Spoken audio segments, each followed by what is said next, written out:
लेकिन आयुर्वेद की शक्ति को अगर बढ़ाना है, आयुर्वेदिक जड़ी बूटियों को अगर शक्ति को बढ़ाना है, तो हमें पंचगव्य की ओर आना पड़ेगा। यानी पंचगव्य के शिक्षा लेना पड़ेगा, तब उसको हम फायदा ले पाएंगे। तो आयुर्वेद में केवल जड़ी बूटियों से तैयार किया हुआ घरवटी टैबलेट वगैरह जो होते हैं, वो आयुर्वेद का पार्ट है। लेकिन पंचगव्य क्या है, या पंचगव्य आयुर्वेद क्या है? पंचगव्य, पंचगव्य का मतलब हो गया गाय के 5 गव्यों से तैयार किया हुआ औषधि। यानी 5 गव्य क्या हो गया? गाय के द्वारा निर्मित, गाय के द्वारा जो निकला हुआ गव्य है 5 गव्य। पहला दूध, दूसरा गोमय, और तीसरा गौमूत्र। गोमय यानी कि गोबर को गोमय कहा जाता है आयुर्वेद में। और गौमूत्र, गौमूत्र केवल गाय का मूत्र को ही गौमूत्र कहा जाता है, बाकी किसी चीजों को वैसे लगा के नहीं कहा जाता है।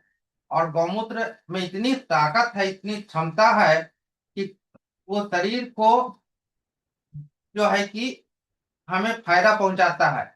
हमारा शरीर जो है बायोटिक है, और बायोटिक शरीर पर जब बायोटिक औषधियां इस्तेमाल किया जाता है, तो शरीर जो है कि उसको धारण करता है, उसका उपयोग करता है। और हमारा किडनी जो है कि बायोटिक औषधियों को उसका फिल्टर कर पाता है। लेकिन अगर एंटीबायोटिक, जो मेडिसिन, इंग्लिश मेडिसिन की बात आती है, एंटीबायोटिक, वो हमारा किडनी जो है कि फिल्टर नहीं कर पाता है।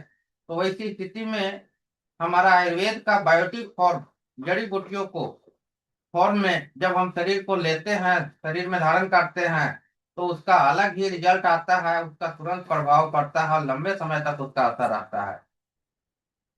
तो पंचगव्य में, अगर आयुर्वेद में जो जड़ी बूटी है, जैसे अगर कहा जाए कि कोई भी जड़ी बूटी, पुनर्नवा, एक बात मानता हूँ, पुनर्नवा है। पुनर्नवा को ज्यादा दिनों तक आप अगर रखेंगे, तो बारिश के मौसम में, ठंडे के मौसम में उसमें नमी पकड़ लेता है, और उसमें नमी पकड़ के कीड़े भी उत्पन्न हो जाते हैं, जाली आ जाता है। और उसका पाउडर 6 महीना के बाद अगर इस्तेमाल करते हैं, तो उसका जो तत्व है, उसके औषधियों का गुण है, वो खत्म होने लगता है 6 महीने के बाद में। लेकिन अगर उसी पुनर्नवा को गौमूत्र के माध्यम से, उसके जड़ी बूटियों को, पुनर्नवा को, जड़ को या उसका तना को गौमूत्र में डाल कर करके 3 दिन छोड़ दिया जाए, और उसके बाद में फिर उसको हम धूप में दिखा के रख देंगे, तो वो जड़ी बूटी कभी खराब नहीं होगा। उसका लाइफ 3 साल तक है। 3 सालों तक, 3 ईयर तक के उसका लाइफ बढ़ जाता है। बारिश का मौसम हो या ठंडा का मौसम हो, वो वो जो जड़ी बूटी हुआ, वो खराब नहीं होती है।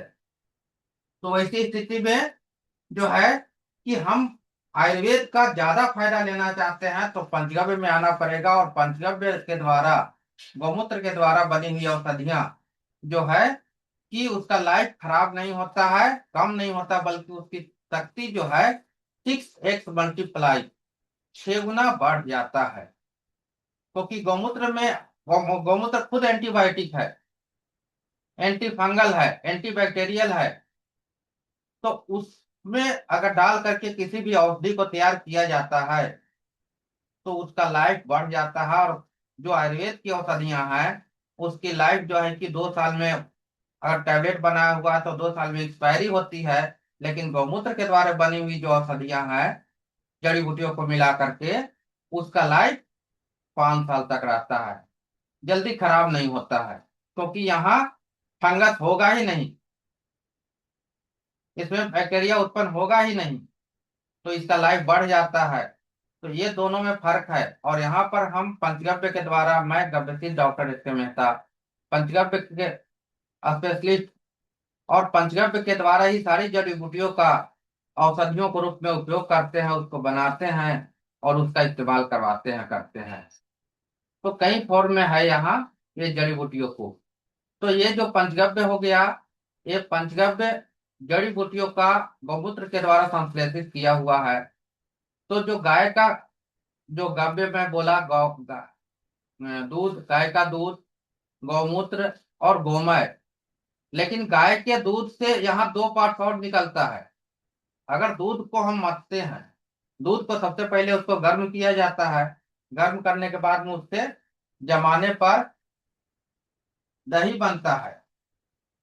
तो गाय के दूध से फिर दही मिला, और दही को जब मथते हैं तो वहां पर फिर मक्खन निकलता है। और मक्खन को जब गर्म करते हैं तब जा कर करके वो घृत निकलता है। यानी कि दूध, दही, घृत, गोमय, गौमूत्र, 5 चीजों का संयोग जो होता है, उसी को पांचों चीजों का पंचगव्य कहा जाता है। और ये पांचों गव्य जो है पंच तत्व से मिला हुआ है। पंच तत्व: भूमि, जल, पावक, गगन, समीरा। जो भूमि, जल, अग्नि, गगन, आकाश, समीरा यानी वायु, ये पांचों चीजों का संयोग जब तक शरीर में नहीं रहेगा, एक लिमिट जो है कि, तो वैसी स्थिति में शरीर निरोग नहीं होगा। और ये पांचों का संयोग रहना है। जैसे मान लिया जाए कि बीज है कोई बीज है, या फिर अगर हम इस चीज को समझते हैं कि किसी जीव की उत्पत्ति कैसे होती है, तो किसी जीव की उत्पत्ति कैसे होती है उसको समझने के लिए अगर एक अमरूद का फल है, एक अमरूद है, उसको अगर हम धूप में रख दें तो क्या होगा? वो सूख जाएगा। अगर छाया में रख दें तो वो धीरे धीरे गल जाएगा। लेकिन अगर उसी अमरूद को ऐसी जगह पर रख दिया जाए बारिश का मौसम में, जहां पर धूप का असर हो, टेम्परेचर हो, और बारिश का नमी भी मिल रहा हो, तो क्या होगा? वहां पर जब ये नमी मिलेगा तो वो जो है कि उसमें से वो गलेगा। और थोड़ा सा गलने के बाद में वहां पर क्या है कि कीड़े मकोड़े जन्म ले लेते हैं ऑटोमेटिक। वो कीड़े मकोड़े गलने के बाद में वो अमरूद में आया कहाँ से? पहले से तो था नहीं। यानी ये जीवन की उत्पत्ति यह दर्शाता है कि छोटे छोटे कीड़े मकोड़े जो आ रहे हैं, ये हमें पांचों तत्वों के संयोग से गर्मी मिला, वायुमंडल में से वायु मिला, वायुमंडल में ही जो गर्मी का तत्व है वो अग्नि मिला, जल मिला, उसमें नमी मिल गया, अमरूद में हवा मिल गया। ये पांचों चीजों का संयोग जब मिला तो उसमें से नए चीजों का उत्पत्ति हुई। और ऐसी स्थिति में ही मैं आगे चल के फिर इस बात पर चर्चा करूंगा कि किसी को भी आज के डेट में गर्मी शरीर में ज्यादा है, तो ज्यादा शरीर में गर्मी होने से क्या होगा? महिलाएं मां नहीं बन रही है, कई तरह के जांच कराने के बाद में भी, क्योंकि शरीर में हीट ज्यादा होगा। यानी कि अगर किसी फल को धूप में रख दिया जाए तो क्या वो अंकुरित होगा? अंकुरण नहीं लेगा। उसके लिए नमी चाहिए, थोड़ी सी गर्मी भी चाहिए, लेकिन नमी भी चाहिए। और अगर नमी नहीं मिलेगा तो वहां से जीवन की उत्पत्ति नहीं होगी। तो ये जो है कि आयुर्वेद और पंचगव्य, जो यहाँ पर जो हम बात किए हैं कि आयुर्वेदिक जड़ी बूटियों जो है, उस जड़ी बूटियों को गौमूत्र में जब हम बनाते हैं तो उसकी शक्ति जो है कि 5 गुना बढ़ जाता है। तो ये चीज, ये पहला पार्ट जो हुआ यहाँ शॉर्टकट में।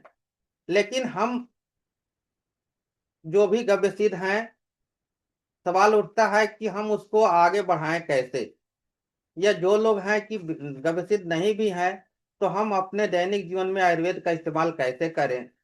तो उसके लिए जो है कि हमें कुछ चीजों को, छोटी छोटी चीजों को जानना होगा और अपने घरों में इस्तेमाल करना होगा।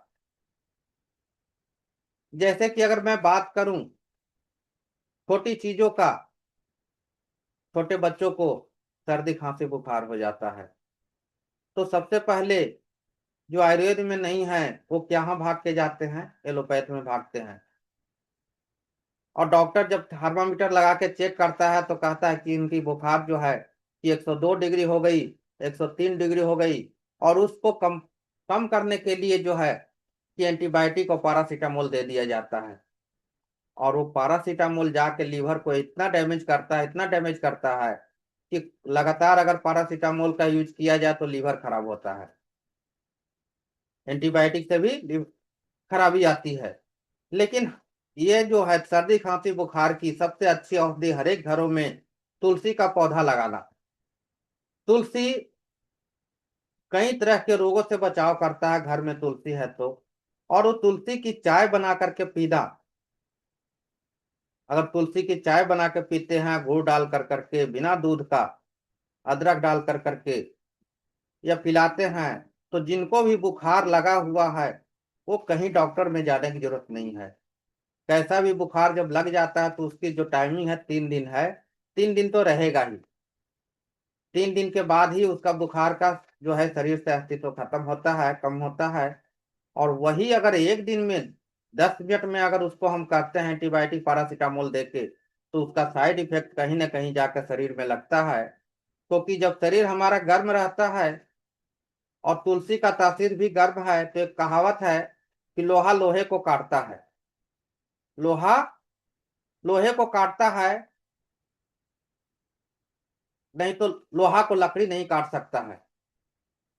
लोहा लकड़ी को काट देगा लेकिन लकड़ी लोहा को नहीं काटेगा बल्कि खुद कट जाएगा। तो तुलसी का तासीर भी गर्म है और शरीर भी हमारा गर्म है, तो उस गर्म स्थिति में जब हम इस्तेमाल करते हैं तुलसी का, तो हमारा शरीर में जा कर करके उस बुखार को खत्म करता है और कोई भी एंटीबायोटिक की जरूरत नहीं पड़ती है। तो वैसी स्थिति में तुलसी का बना हुआ हमारा पंचगव्य में जो क्या है कि तुलसी से गौमूत्र में डाल के अर्क और घनवटी बनाई जाती है। तुलसी के पत्तियों से अर्क बनता है, तुलसी का तना से और या बीज से उसकी घनवटी तैयार होती है। तो पंचगव्य में हम लोग कई फॉर्म में उसका इस्तेमाल करते हैं। यानी जो गौमूत्र से औषधियाँ बनती है, गौमूत्र का पहला भाग जो होता है, जो अगर उसको अर्क मशीन में डाल के करते हैं तो वहां से 10%, 5 to 10% अमोनिया निकलता है। और अमोनिया का कई जगह यूज होता है, खेती में भी यूज होता है, बैक्टीरिया मारने में भी यूज होता है, और हमारा एडवांस टेक्नोलॉजी में भी यूज होता है। उसके बाद फिर 50%, 40 to 50% के लगभग में जो है 40-45% जो है कि अर्क निकलता है। और अर्क के बाद फिर जो 40% 50% जो बचता है वो क्षार बचता है। यानी कि क्षार को जब सुखाते हैं तो सुखाने के बाद में लास्ट में जो है कि घन प्राप्त होता है। और उसी घन में हम जो है कि जड़ी बूटियों को डाल करके टैबलेट को बनाते हैं, जो जिसको हम लोग घनवटी कहते हैं, हाथ से मैनुअल से बनाते हैं। तो घनवटी यानी कि आधा जो है कि गौमूत्र में आधा भाग अर्क से हमें मिलता है और आधा घनवटी से मिलता है। तब जाकर के उसका पूरा का पूरा हम गौमूत्र का फायदा लेते हैं। और केवल जैसे बाबा रामदेव का गोधन अर्क मिल रहा है, तो गोधन अर्क में केवल अर्क का ही भाग है, उसमें घनवटी नहीं मिलती है। तो वहां पर 100% जो अगर हम फायदा लेना चाहते हैं गौमूत्र से तो नहीं मिलता है। तो हमारे पास में जो है कि गौमूत्र अर्क और घनवटी, ये दो रूप में हम किसी भी औषधि को देते हैं। और एडवांस टेक्नोलॉजी में आए पंचगव्य नैनो टेक्नोलॉजी, पंचगव्य नैनो मेडिसिन के रूप में, तो हम गौमूत्र से ही एडवांस टेक्नोलॉजी में बहुत ही कम मात्रा में, जैसे होम्यो बेस होता है ड्रॉप, वो ड्रॉप फॉर्म में रहता है। और यहाँ पर नैनो टेक्नोलॉजी से बना हुआ ड्रॉप जो अगर हम देते हैं तो एक 30 ml का जो मेडिसिन बनता है वो पूरे 1 महीना जाता है। 15 बूंद अगर पर डे एक आदमी को एक ही खुराक दिया जाए तो पूरे 30 दिनों के लिए 15 बूंद =1 ml, यानी 30 ml का जो भाग होता है 30 × 50। तो इस तरह से हम 30 ml 30 डेज तक हम चलाते हैं एक पैक में। लेकिन अगर गौमूत्र अर्क की बात करते हैं तो अर्क हमें 20 से 25 ml देना पड़ता है। तो अगर 20 ml भी देते हैं तो 20×3 = 60, 600 साढ़े 25 ml के हिसाब से 750 ml तक पर मंथ हमें लगता है। और अर्क और नैनो टेक्नोलॉजी का जो नैनो टेक्नोलॉजी जो है वो क्या है, दोनों में फर्क क्या है कि ये बहुत ही कॉन्सेंट्रेशन फॉर्म में तैयार किया हुआ है गौमूत्र से ही, और इसमें स्मेल नहीं आता है, गंध नहीं आती है। जो लोग गौमूत्र के गंध से भागते हैं कि वो गौमूत्र पीने में सूंघने में बहुत गंध मारता है, तो उन लोगों को पंचगव्य नैनो टेक्नोलॉजी, जिसको मात्र औषधि के रूप में हिंदी में अगर उसको कहा जाए तो मात्र औषधि कहा जाता है, और इंग्लिश में उसका नाम पंचगव्य नैनो मेडिसिन कहा जाता है, जो कम फॉर्म में ही वेटलेस हो गया और ज्यादा से ज्यादा कंप्रेशन फॉर्म में होता है। यानी हमारे सेल्स में छोटी भाग को, हमारे शरीर के में जो बहुत छोटे छोटे सेल्स होते हैं, उस सेल्स में कुछ बूंदे ही होम्योपैथी के तौर पर जब हमारा शरीर में जाता है तो बहुत ही ज्यादा उसका तुरंत फायदा मिलता है, अर्क की अपेक्षा ज्यादा फायदा मिलता है, और घनवटी तो देना ही देना है, क्योंकि आधा भाग इधर नैनो मेडिसिन में भी आता है और यहाँ घनवटी से भी। तो ये दोनों में फर्क हो गया। और जो आयुर्वेद का जैसे तुलसी घनवटी, तुलसी वटी रहता है, तो उसका भी लाइफ खत्म हो जाता है, लेकिन हमारा गौमूत्र से बनी हुई घनवटियां जो हैं, पुनर्नवा हो गया, कचनार हो गया, गोखरू हो गया, तुलसी हो गया, और जो भी है, तो वो सारी चीजों का जो है हमें गौमूत्र में 6 गुना रिजल्ट मिलता है। जब किसी रोग पर हम पंचगव्य का इस्तेमाल करते हैं तो एक आयुर्वेदिक मेडिसिन के जो जितना रिजल्ट आता है जितना दिन में, उसका 6 गुना 6 मल्टीप्लाई जल्दी रिजल्ट आता है हमारा नैनो टेक्नोलॉजी के मेडिसिन पर और गौमूत्र से बनी हुई मेडिसिन पर। इसीलिए बहुत सारे लोग आयुर्वेद का इस्तेमाल करने के बाद भी बोलते हैं कि हमने आयुर्वेदिक औषधियों का इस्तेमाल किया, किसी भी कंपनी को लेकर के हमने खाया, लेकिन फायदा नहीं हुआ। फायदा इसलिए नहीं हुआ कि बड़ी कंपनियों को जो सप्लायर्स होते हैं जड़ी बूटियों का, वो जड़ी बूटी कहाँ से कलेक्ट किए हैं, वो कैसे जगह से लाए हैं, वो सारे चीजों पर डिपेंड करता है। जहां पर हम तना का इस्तेमाल करते हैं कम मात्रा में, जो मैं इस्तेमाल करता हूँ, जैसे अगर पुनर्नवा की बात करता हूँ तो वहां पुनर्नवा का जड़ लेता हूँ, लाइफ कभी खत्म नहीं होता, और उसके घन में, गौमूत्र का घन में मिला करके घनवटी टैबलेट बनाया जाता है। तो इसका जो रिजल्ट आएगा, और किसी दूसरे कंपनी का आप अगर रिजल्ट देखना चाहते हैं आयुर्वेद में, जैसे पुनर्नवादी, वो इसमें जमीन आसमान का फर्क होता है। कई हमारे आयुर्वेदिक डॉक्टर जो हैं हमसे कहें कि हम तो पुनर्नवादी इस्तेमाल किए, आप भी पुनर्नवा से ही बनाते हैं, कि हम सिंगल फॉर्म बनाते हैं पुनर्नवा का जड़ से, और वो पुनर्नवादी बनाते हैं। तो पंचगव्य जो हम लोग का है सिंगल बेस औषधि है, और ये ज्यादा रिजल्ट आता है क्योंकि हम लोग खुद का इस्तेमाल करते हैं जड़ी बूटियों को जंगल से निकाल कर वो ज्यादा रिजल्ट आता है। ये गौमूत्र से बनी हुई जितने भी औषधियां हैं, हम लोग 3 पार्ट्स में देते हैं, एक तो नैनोटेक्नोलॉजी में, एक गौमूत्र अर्क में, दूसरा घनवटी में। और इसके साथ ही जो लोग, मैं इस चीज को चर्चा करूंगा कि जो करना क्या है पंचगव्य के द्वारा, जो लोग औषधि बनाते हैं। और यहाँ पर एक चीज और हम बताएंगे कि बहुत सारे गव्य सिद्ध जो हैं कि अभी तक ट्रेनिंग लेने के बाद भी औषधियां बना नहीं रहे हैं, और बना रहे हैं तो खुद का इस्तेमाल नहीं कर रहे हैं। तो जब तक आपकी खुद की बनाई हुई औषधियां आप खुद इस्तेमाल नहीं करते हैं तो आपको कॉन्फिडेंस कहाँ से आएगा। उसका कॉन्फिडेंस लेने के लिए तो सबसे पहले तो आप जो बनाए हैं अपने इस्तेमाल करना होगा, अपना घर में इस्तेमाल करना होगा। तो पहले इस्तेमाल करें, फिर विश्वास करें। तो जब आपको कॉन्फिडेंस आएगा खुद पर इस्तेमाल करने के बाद, और जब किसी पेशेंट को उसका एक्सपीरियंस आप शेयर करेंगे,